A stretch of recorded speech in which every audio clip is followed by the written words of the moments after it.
그의 집이라. 그러므로 성경이 이르신 바와 같이 한 주 거 이제 잠깐 보겠습니다. 6번이라고 되어 있죠?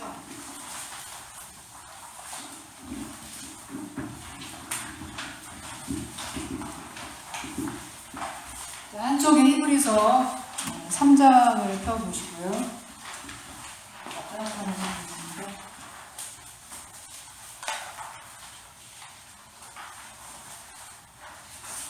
3장 1절에 보면은요. 그러므로 함께 하늘에 부르심을 입은 거룩한 형제들아.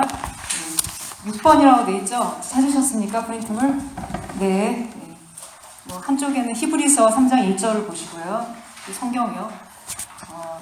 우리 믿는 도리의 사도시며 대제사장이신 예수를 깊이 생각하라. 자, 여기에서 이제 그러므로가 나오죠. 그러므로. 그러므로 앞에 무슨 말씀이 있죠? 네, 우리에게 신실한 대제사장이 있다고 그랬잖아요. 그분이 우리를 도와주신다고 그랬고요. 그러므로 거룩한 형제들아 이렇게 불렀어요. 우리가 예수님의 거룩해 하시는 사역을 통해서 거룩하게 된 자들이기 때문에 우리도 거룩함을 입은 형제들아 이렇게 했어요. 자, 오늘 처음 오신 분은 프린트물이 저 뒤에 있어요. 같이 보지 마시고 뒤에 새로 있습니다. 황호익 반장이 저 뒤에 새로 있어요. 안 가져오시거나 또 오늘 처음 오신 분 그걸 보시면 됩니다. 여기서 믿는 도리라고 나오는데요. 믿는 도리란 말 무슨 말이냐면 신앙 고백이라는 뜻이에요. 그리고 사도라고 그랬는데요. 자, 예수님을 사도라고 부른 표현 어디에서 보신 적 있나요? 없으시죠? 여기가 처음이니까 이게 유일하게 나온 구절이에요. 사도란 무슨 뜻이죠? 부르심을 받은 사람이잖아요. 보내심을 받은 사람. 그처럼 바울도 늘 그랬잖아요. 내가 예수 그리스도께 부르심을 받고 보내심을 받은 나 사도 바울 이렇게 나오잖아요. 그런 것처럼 예수님도 하나님께 보내심을 받은 자이거든요. 그래서 사도라고 표현을 했어요. 예수를 깊이 생각하라. 대제사장이신 예수를 깊이 생각하라. 깊이 생각하라는 말은요. 누가복음이나 마태복음에 나오는 까마귀를 생각해봐라. 심지도 않고 거두지도 않는데 먹이시지 않냐. 백합화를 생각해봐라. 입히지도 않는데 하나님께서 다 입히신다. 내용이 나오잖아요. 무슨 말이냐. 거기서 생각하라는 말은 이제 자세히 관찰하라는 뜻이에요. 자세히 관찰하라.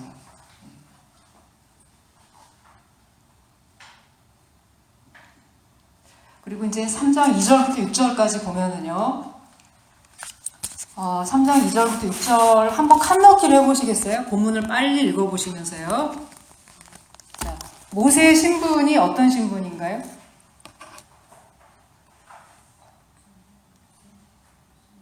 사환이라고 나왔죠. 5절에 보면은. 네. 그렇죠. 모세의 신분이 사환이라고 나왔고요. 예수님은요?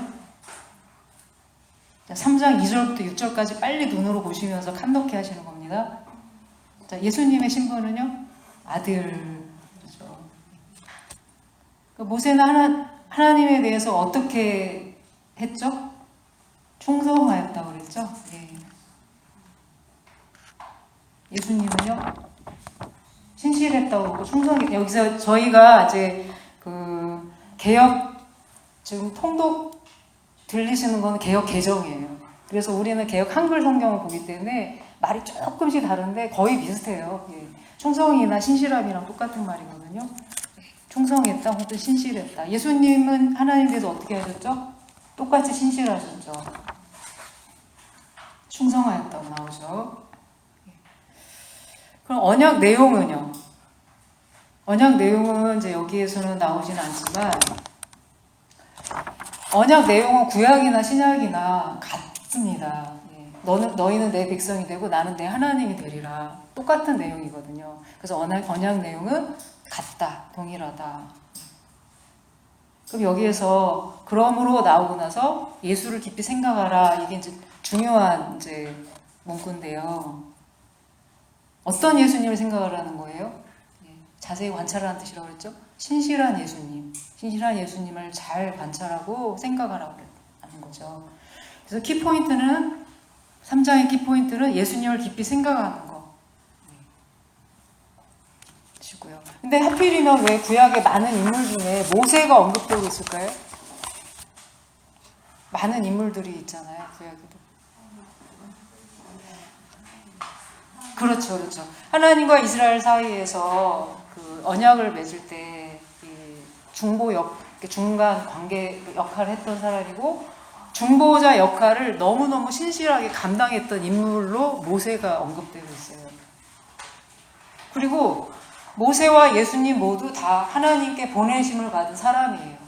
자기가 스스로 저 갈게요 이렇게 한 게 아니었잖아요. 그리고 똑같이 하나님께 신실하다고 인정을 또 받았어요. 제가 지난주에 잠깐 설명을 드렸잖아요.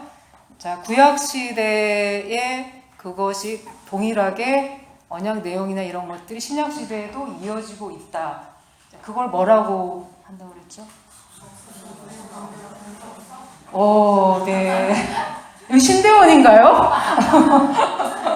네, 맞아요. 구속 역사가 이어지고 있다고 해서 그걸 줄여서 구속사의 연속성이라는 거죠. 예. 그래서 모세와 예수님이 막 이렇게 비교된다기보다는 모세가 이렇게 하지 않았냐. 그런 것처럼 우리 때는 지금 예수님이 그런 역할을 감당하고 계시다. 이어지고 있다는 거죠.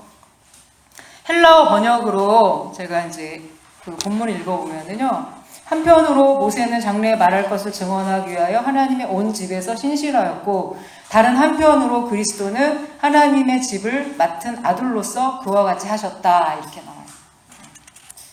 자, 그 다음에 3부 보시면요. 10페이지 넘어가시고요.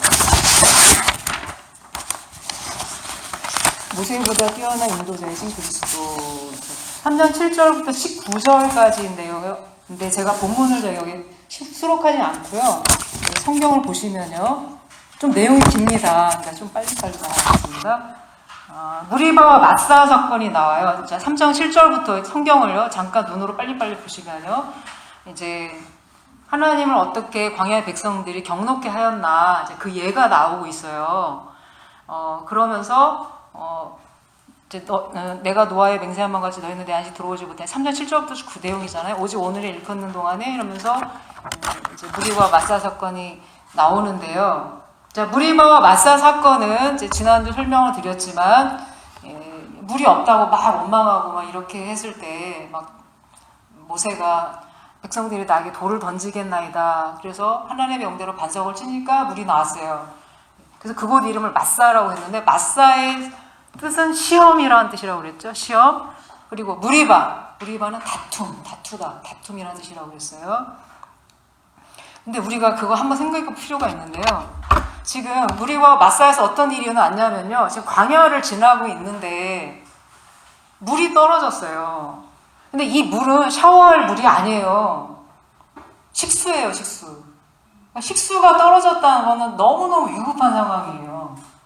그러니까 백성들이 이렇게 한다는 것은 좀 같은 죄인이라 그런지는 모르겠으나 너무 이해가 잘 되지 않나요?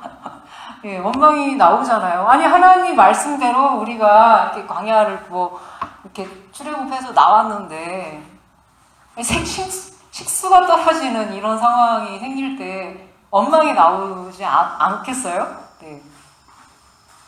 근데 위급한 상황이 올 때 나의 첫 반응이 뭔지 한번 잘 생각해 보세요. 의외로 이럴 때가 되게 많아요. 하나님께 대한 원망이 먼저 나오기가 쉽다는 거죠. 그럴 때는 잠시 멈추고 일단 이제 숨을 고르시고 이전에 하나님이 나를 어떻게 인도하셨는가 곰곰이 생각할 필요가 있어요. 이스라엘 백성들이 왜 이렇게 했을까요? 다 까먹었어요. 홍해가 갈라지고 얼마나 이렇게 많은 기적들이 있었어요. 근데 그거 다 까먹어요. 그냥 오늘 나한테 물이 없다가 더 중요한 거야. 어제까지 그거 생각 안 나. 근데 사람이 그래요. 제가 오늘 시편 29편 읽어봤는데 하나님의 긍휼하심과 인자하심을 기억하라는 말이 있어요. 근데 긍휼은 과거에 속한 거거든요. 긍휼.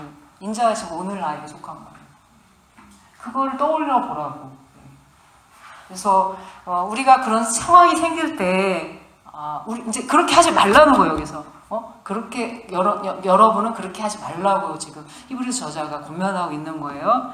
그러면 이들이 어떻게 하나님을 시험했냐면요. 여호와가 우리 중에 계신가 안 계신가 이렇게 시험했다고 그랬어요. 하나님이 나와 함께 계시나? 정말? 그런데 나한테 오늘 이 상황은 뭐지? 이렇게 시험했다고 그랬어요. 그래서 불신앙이란 건 뭐냐면 하나님의 약속이 주어져 있는데 그걸 오늘 내가 안 받아들인 거. 오늘. 어제까지는 몰라. 오늘 내가 안 받아들이면 그게 불신앙인 거예요. 그래서 히브리서에는요, 오늘이란 말이 굉장히 많이 나와요. 오늘이라 일컫는 동안에 오늘 뭐 계속 나오겠죠. 그러면 약속받기를 내가 이제 거부하는 거는 불신앙이고, 그 반대로 하나님의 약속을 견고하게 붙잡는 그게 믿음인 거예요. 약속을 딱 붙잡는 거. 이스라엘 백성이 그 부분에 실패했다는 거예요. 그래서 13절에 보면 오늘이 나오죠. 피차 권면함으로. 그래서 우리가 피차 권면하라는 이제 구절이 나오는데 서로 이렇게 격려하고 그러는 게 굉장히 중요해요. 왜냐하면 우리는 너무 약한 지체이기 때문에 이 격려가 어떤 영적인 완고함을 방지하거든요. 그래서 하나님의 말씀을 내가 오늘 붙잡는 게 유효하다. 14절 보면 14절 같이 읽어볼까요? 3장 14절 시작. 우리가 시작할 때 확실한 것을 끝까지 견고히 잡으면 그리스도와 함께 참여한 자가 되리라. 자 이거 보면서 어디서 본 말인데 기억 안 나세요? 지난주에 언급했었는데 비슷한 붙잡는다. 예. 또 볼 때 시작할 때 끝까지 믿음의 주요 또 온전케 하시니 예수 그리스도를 바라보자. 기억나시죠? 히브리서 12장 2절 기억나시죠? 믿음의 주가 무슨 뜻이라고 그랬어요? 시작자, 창시자. 온전케 한다는 건 뭐라고 그랬죠? 마무리라고 그랬죠. 자, 이거 똑같은 말이에요. 히브리서 12장 2절이랑 똑같은 말이에요. 그래서 시작할 때 확실한 것을 끝까지 견고히 잡으며 믿음의 주요 온전케 하시는 예수 그리스도를 붙잡아. 그 내용이 똑같은데 히브리서에 나타난 예수님의 요점은 뭐냐면요, 처음과 끝이에요. 처음과 끝. 이것이 히브리서의 주제를 아우르고 있어요. 그래서 예수 그리스도는 설명드렸죠, 지난주에 11장에 많은 믿음의 조상의 본들이 쫙 나오는데 첫 번째 아벨부터 언급해서 맨 밑에 무명의 크리스천들이 나오고 있는데 예수님은 그 스펙트럼보다 더 넓다고 그랬죠. 아벨보다 먼저 이전으로 믿음의 경주를 시작한 믿음의 창시자이고 끝에 무명의 크리스천, 거기에는 우리들도 들어가 있죠. 우리들도 이렇게 칸칸칸칸 들어가 있는데 맨 마지막 종국은 누가 마치신다고요? 예수님이 마치시기 때문에 우리는 그 믿음의 주요 온전케 하신 예수 그리스도를 바라봐야 된다고 그랬어요. 그래서 믿음은 뭐냐면 그리스도를 시작해서 그리스도로 마치는 거예요. 그리고 왜 그러냐면 하나님께 직접 나아가는 목표가 예수님의 대속적인 죽음으로 완성이 되었거든요. 끝이란 단어는 사람에게 적용될 때 어떤 목표를 마치는 걸 의미하죠. 그렇죠? 그래서 숙제 끝, 빨래 끝, 그게 이제 다 이뤘다는 거잖아요. 숙제 안 하고 계속 놀아보세요. 밤에 잘 때 악몽 꿔요. 양심적인 학생이라면. 양심이 없으면 그러지도 않는데. 그래서 하나님도 언제 안식 누렸어요? 창조사역 다 마치신 다음에 7일째 안식하셨죠. 다 하신 다음에. 예수님은 지금 안식을 누리고 계시죠. 지상사역을 다 마치고 승천해서 보좌 우편에서 안식을 누리고 계신다고 그랬죠. 그래서 예수님은 다 끝을 다 마감을 하신 분이에요. 그 예수님을 바라봐야 된다는 거예요. 그 예수님. 자, 10장 14절에는 어떤 내용이 나오냐면 그가 거룩하게 된 자들을 한 번의 제사로 영원히 온전케 하셨느니라. 그 내용이 나오는데요. 온전케 하셨다는 말은 우리가 윤리적으로 완벽해졌다, 죄를 한 번도 안 짓게 된다, 그런 뜻이 아니고 주님이 이미 구속 역사를 다 이루셨기 때문에 우리가 그 목표 끝점을 딱 바라보고 계속 달려가는데 이미 주님께서 다 완성해 놓으셨다, 그 뜻이죠. 그리스도 신자에서는 스스로 이룩하는 거룩함은 없어요. 그리스도 안에서만 거룩함이 있어요. 그래서 예수님은 신앙의 가장 기초가 되시면서 가장 끝에 목표가 되세요. 그래서 우리는 처음 경주를 시작을 했는데 우리가 뭐 유식한 말로는 의와 성화, 영화 이러잖아요. 끝까지 이루는 건 결국 그리스도 안에서 이루어진다는 거죠. 15절부터 18절까지 첫 번째 질문. 듣고 경노케 하시던 자들이 누구냐? 답이 뭐예요? 모세를 따라 애굽에서 나온 사람들. 자, 둘째 질문. 40년 동안 누구에게 도와하셨냐? 자, 제가 어디 보시는지 아시죠? 프린트물. 시체과 강요에 엎드려진 범죄한 자들. 셋째 질문. 누구에게 맹세하여 안식이 들어오지 못하리라 하셨는가? 순종치 아니하던 자들. 그래서 광야 이스라엘 백성들이 첫 출발을 잘했어. 첫 출발을 했는데 그 끝까지 그 믿음으로 안 바라봤어요. 그래서 안식에 들어오지 못했다고 나오는 거죠. 자, 8번 넘어갑니다. 본문 펴서 보세요. 자, 4장을 펴시고요. 1절에 보면, 자, 4장의 내용은 뭐냐면 이스라엘 백성들이 누리는데 실패했던 안식의 특징이 나오고 있어요. 그 안식이 어떤 안식이냐? 시편 95편이 언급되고 있는데 내 안식, 또 창세기 2장 2절에 나오는 하나님의 창조 후 안식, 이렇게 연결이 돼서 나오고 있어요. 자, 여기 미드라시 방식을 보면은요, 이제 유대인들의 이제 그 해설 방식인데 중요한 말에 초점을 맞추면서 계속 그 반복, 교훈, 해설 이렇게 해서 계속 나와요. 제가 히브리서의 구조는 어떤 구조라고 그랬죠? 나선형 구조라고 그랬죠. 동시원형적인 구조라고 그랬죠. 그래서 주제가 한데 다 모여있는 게 아니라 한 바퀴 뺑 돌고 다시 와. 한 바퀴 뺑 돌고 다시 와. 그럼 안식이 지금 여기에서 나왔는데 계속 나와요. 안식. 돌고. 주제를 더 확장시켜요. 더 해설해줘요. 우리는 그런 방식이 익숙하지가 않아서 이제 헷갈리는 거죠. 어렵고. 근데 여기는 이제 안식이 이제 계속해서 나오는데요. 1절에 보면 그러므로 우리는 두려워할지니 그의 안식에 들어갈 약속이 남아있을지라도, 이미 약속은 주어졌어. 하나님의 안식에 주어질 약속은 주어졌어. 그런데 너희 중에 혹 미치지 못할 자 있을까 함이라. 그러면서 구약 백성들의 그 예를 들는 거죠. 왜 그들이 그거를 얻지 못했냐? 듣는 자가 믿음을 화합지 아니함이라. 불신앙 때문에. 그러면 우리한테 이게 어떤 의미가 있냐? 하나님의 말씀에 믿음으로 반응해서 물러서지 않을 때 현재 안식에 들어갈 수 있다는 거예요. 그 약속에 내가 반응을 해야 된다는 거예요. 약속은 주어졌지만 내가 반응하지 않으면 소용이 없어요. 자, 3절부터 이제 5절까지 이제 그 내용이 쭉 이어지고 있고요. 하나님의 창조 안식에 대한 얘기가 나오고 있어요. 6절에 넘어가면은요, 7절 참.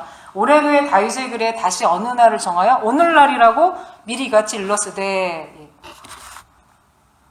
지금 제 뒤에 이제 페이지 보시면요. 이제 박스를 보시면요. 자, 히브리서 시대에는 대상이 형제들이었고, 이제 제가 이제 박스를 미리 넣었어요. 시편 시대는 이제 그 약속을, 안식에 대한 얘기를 다윗이한테 얘기했고, 출애굽시는 모세였고요. 그러니까 지금 이제 순서가 역순서로 되어 있죠? 현재, 형제들 해당되는 건 우리예요, 우리. 시편 시대, 그 중간 시대, 모세, 그 더 이전 시대.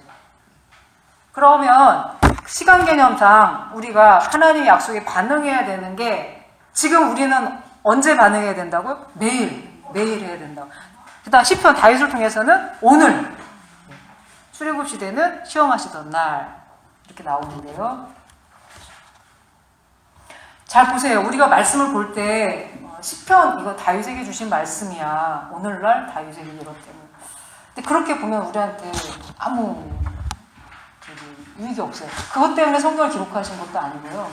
그 말씀을 나의 말씀으로 받아야 돼요. 그래서 언제나 오늘 내게 주시는 그분의 음성과 말씀을 들어야 된다는 거죠. 물론 이 말씀은 과거의 한 사건과 관련이 돼 있어돼 출애굽 시대와 관련돼 있고, 그다음에 다윗에게도 한 말씀이기도 해요. 그러나 그 말씀을 내가 매번 들을 때, 오늘 나에게 주신 말씀이 뭘까? 예를 들어서 제가 오늘 시편 25편 말씀드린 것처럼 주님의 공유하신 인자하신 기억, 이건 다윗이 주신 말씀이야. 그럼 나하고 아무 상관이 없어요. 하나님이 나에게 어떻게 공유를 베푸셨는가 내가 다시 떠올리고, 그것에 대해서 하나님께 기도드리고 응답하고, 이제 그것이 나의 말씀, 오늘 주어진 나의 말씀인 거죠. 그래서 오늘 처음 선포된 말씀처럼 내가 들어야 돼요. 8절에 보면은요, 만일 여호수아가 저에게 안식을 주었다면, 이게 뭘 설명하는 거냐면요. 자, 가나안에 이제 들어가서 정복하고 이런 게 지도자가 여호수아였잖아요. 그쵸? 그래서 여호수아가 가나안의 백성들을 다 이루게는 했어요. 이루게는 했지만, 여호수아가 백성들에게 안식을 주지는 못했죠. 예. 뭐 거기에서도 다 이루어진 게 아니었잖아요. 만약에 그때 안식이 다 이루어졌다면 10편 95편 다윗 때 와가지고 그렇게 말할 필요가 없죠. 안식에 대한 얘기 할 필요가 없죠. 근데 여호수아가 헬라어로 예수스거든요. 지금 히브리서 저자가 예수님과 이름이 똑같은 거를 지금 차용을 똑같이 쓰고 있는 거예요. 슬쩍 비교하고 있는 거죠. 10절에 보면 이미 그의 안식에 들어간 자는 하나님이 자기 일을 쉬신 것 같이 자기 일을 쉬느니라. 아까 그리스도인의 안식은 언제 주어진다? 저 목표 끝에 이뤘을 때 숙제 끝 빨래 끝처럼 내가 다 했을 때 이루어진, 내가 그 믿음으로 결부할 때 이루어진다고 그랬죠? 자, 그러면 먼저 안식에 들어간 자가 누구일까요? 자, 11절에 보면 그러므로 우리가 저 안식에 들어가 힘쓸지니 그래서 보면은 이미 안식에 들어간 사람이 있어요. 자, 먼저는 누굴까요? 네? 그렇죠. 네, 먼저 제 생각 이분이 장학생이신 것 같아요. 우리 박경호 권사님께서.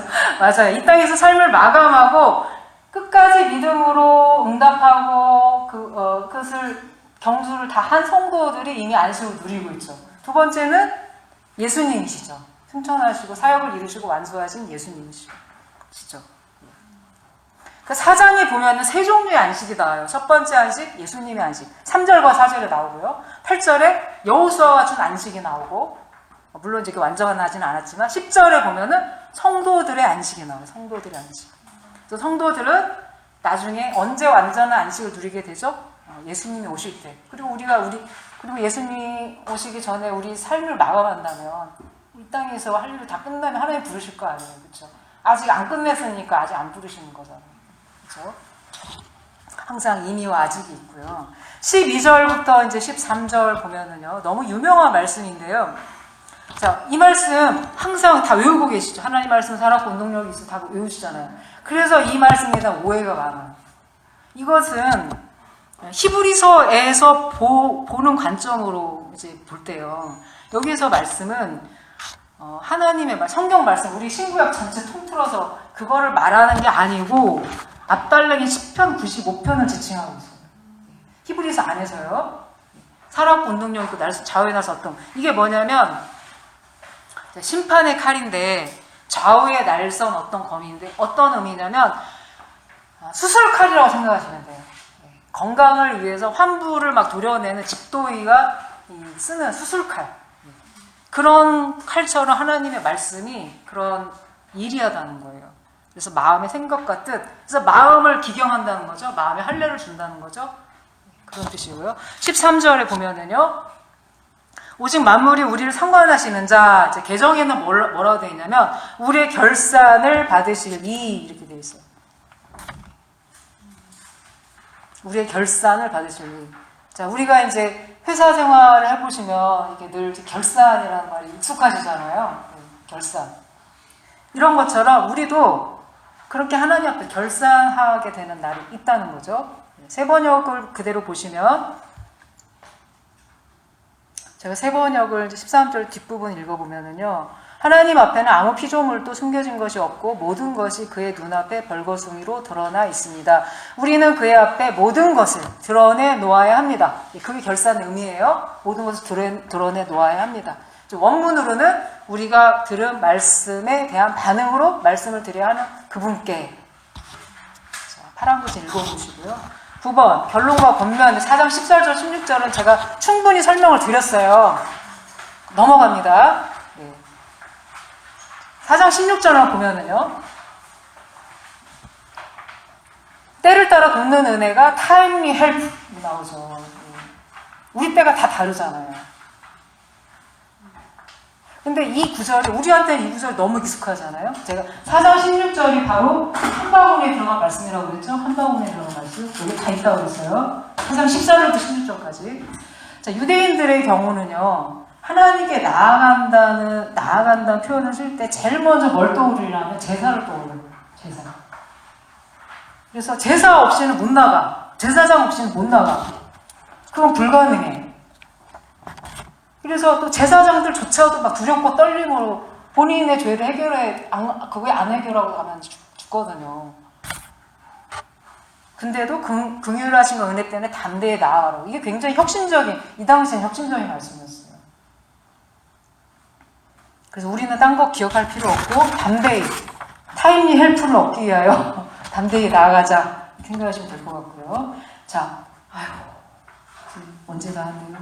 자, 두 번째, 오늘 주어진 설명, 구속사의 연속성 빨리빨리 설명하겠습니다. 오늘 프린트 페이지요.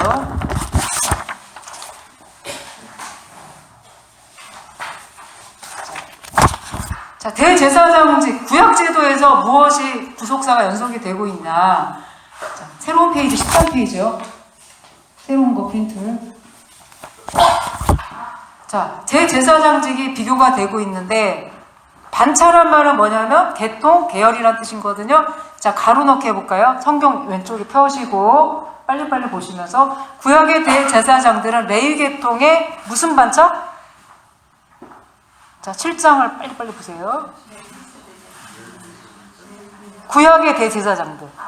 그렇죠. 아론 반차죠. 그럼 예수 대제사장은 무슨 반차? 멜기세덱. 그렇죠. 자, 두 번째, 방식은 비교가 되고 있어요. 예수 대제사장은 뭘로 되어 있다고요? 7장 20에 22절 빨리 보세요. 20절 22절. 그렇죠. 맹세로 되었지만 구약 대제사장은 맹세 없이 되었다. 세 번째, 수요에서 비교가 되고 있어요. 구약 대제사장은 숫자가 적다 많다? 많다. 왜 많죠? 예, 죽기 때문에 항상 바뀌는 거죠. 그러나 예수 대제사장은 바뀌지 않죠. 영원하시기 때문에. 네 번째, 횟수에서 차이가 나와요. 구약 대제사장들은 먼저 자신의 죄를 위하고 다음에 백성의 죄를 위해서 날마다 제사를 드려요. 그 횟수가 많은 거죠. 그러나 예수 대제사장은 단번에 영원한 제사를 드리셨기 때문에 이건 단번에 한 번으로 된다는 거예요. 대상은요. 구약 대제사장들은 약점이 있고 죄가 허물과 많은 사람들이었잖아요. 그러나 예수님은 다 온전하신 분이고 영원히 종국에 도달하신 아들이다. 자, 공통점을 찾아보면은요. 아론 대제사장이든 예수 대제사장이든 스스로 정직하게 된 것이 아니며 하나님의 뭐와 뭐를 따라 되었다? 부르심과 말씀하심을 따라 되었다. 나중에 찾아보세요. 부르심과 말씀하심을 따라 되었다. 부르심으로 됐기 때문에 어떤 마음이 있어야 되겠어요? 겸손해야 돼요. 순종해야 돼요. 자, 14페이지요. 자, 구약과 신약 제사의 공통점이 나오고 있어요. 8장 2절과 3절 칸 넣기 해볼까요? 제사장에게도 성소가 필요하고, 그 다음에 구약과 신약 제사 제물이 있어야죠, 그렇죠? 그리고 제사장이 있어야죠. 이 세 가지가 공통점인데 구약 시대는 어떤 성소 있었죠? 땅의 성소, 성전이라고 할 수 있어요. 땅의 성소. 8장 3절, 2절과 3절을 보시면 답을 쓰실 수 있어요. 신약시대는 무슨 성소? 하늘의 성소. 구약시대의 제물은 뭘로 드렸죠? 짐승, 네. 양이나 소나 곡물 또는 곡물로도 드렸어요. 그럼 신약시대 제물은 누구? 예수님 자신. 네. 그럼 구약시대 제사장은 누구? 아론 계열의 제사장, 아론 반차라고도 나오고 아론 계열 제사장이고 신약시대 제사장 누구? 예수님. 공통점은 하나님. 하나님이 부르셨고 하나님이 정하셨고. 그러면 언약에서 연속성이 뭐냐? 8장 7절부터 13절. 자, 왼쪽에 성경을 펴놓으세요. 8장 7절부터 13절. 8절에 보면 볼지어다 날이 이르리니 내가 새 언약을 맺으리라. 그러고 13절에 보면 첫 것은 낡아지는 것이요. 자, 첫 언약은 누구를 통해 주어졌었죠? 모세를 통해 주어졌어요. 칸 넣기 하고 있어요. 지금 잘 따라하고 계시죠? 네, 3번 하고 있어요. 새 언약은 누구를 통해서? 예수님을 통해 주어졌어요. 언약 내용 동일하다고 그랬죠. 내 법을 그들 마음에 두고 나는 그들의 하나님이 되고 그들은 내 백성이 되리라. 달라진 점이 있어요. 달라진 점. 첫 언약 때는 제사를 통해 양심이 아니라 뭐를 정결케 한다고요? 9장 9절 10절 빨리 찾아보세요. 육체를 정결케 하니라. 자, 그 오른쪽에 그 예수님의 제사를 통해서는 육체가 아니라 뭘 깨끗게 한다고요? 양심.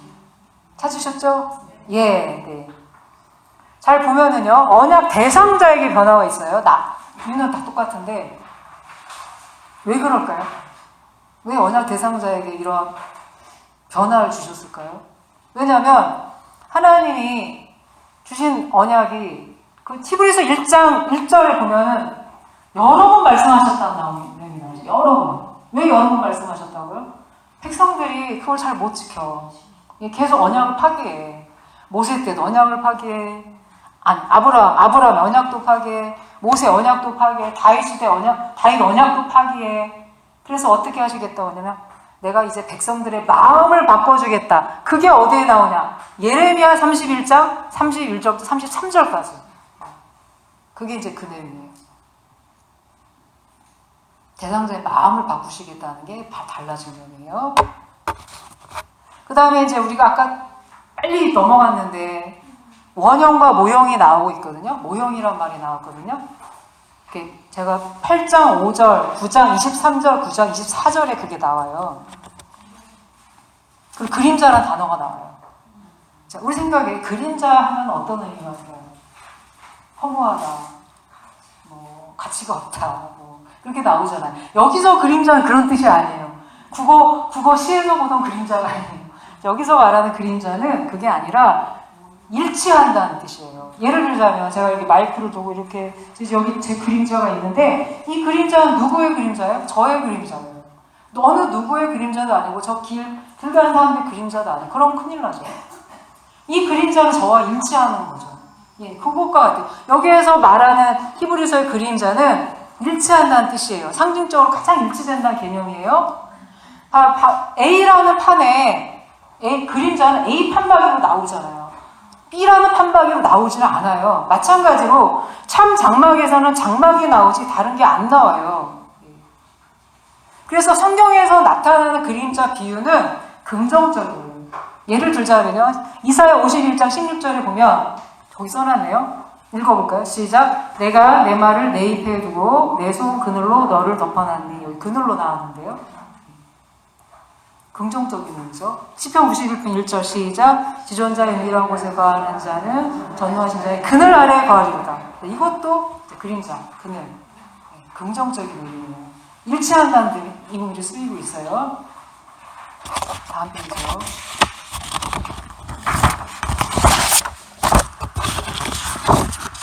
10분만 쉬었다 하겠습니다.